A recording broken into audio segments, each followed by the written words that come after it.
Hi there, Dr. Carmen McGinnis here. Today we're going to talk about the importance of finding your inner child and exactly how to do it. I'll be back in a minute.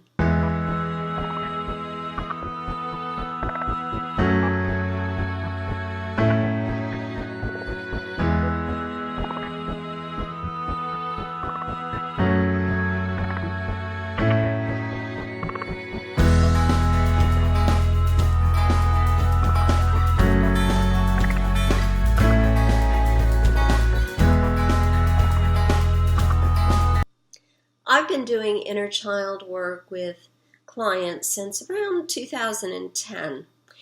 I've come to understand from my work with clients and my work with myself before that many people find their inner child intuitively and in dreams.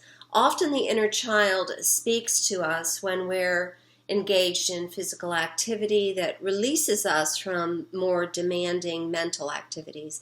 Cycling, for instance, it seems to be a common one.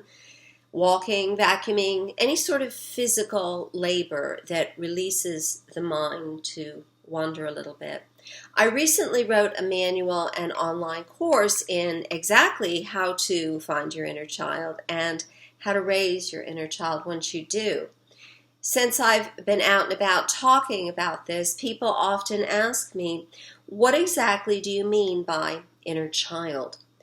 I think of the inner child as the id rather than the ego, the subconscious rather than the conscious mind, the heart rather than the head, and the soul rather than the physical body. My own inner child is both less mature but wiser than I. She is innocent while I see the evil in the world all too well. She's vulnerable while I'm brave and quite capable. You might ask, is there benefit in getting in touch with this vulnerable creature? What does she bring to the moment? Will I be a better person for having reconnected with her? You're not alone in this question.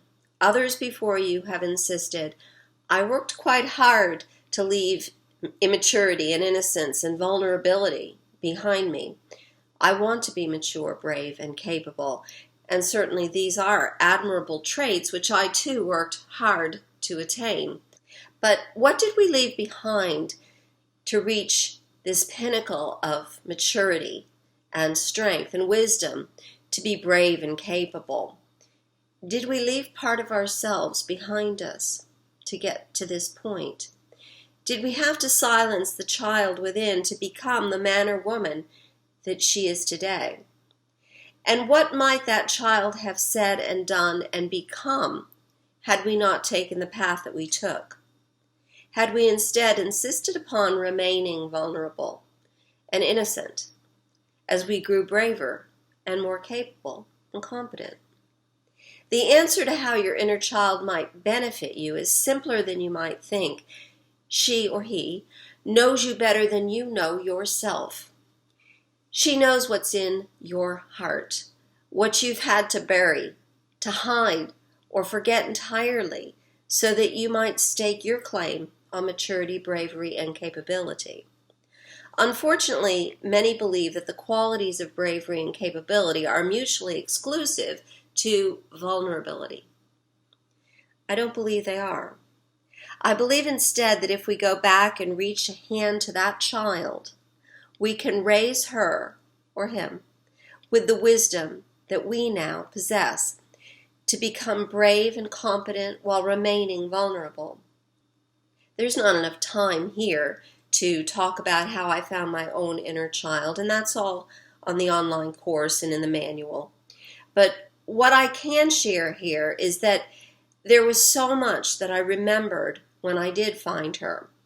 So much of myself that was previously hidden from the world and from me, because I'm part of the world, and hidden because I sacrificed vulnerability for bravado. Finding her was like finding myself. So how is it done? How does one find, meet, and get to know one's inner child? I have tips for you today. Just 5, because that's all we have time for. Number 1, Notice the words between the story that you tell yourself. We all have a story. What are you not saying when you tell yours to others and to yourself?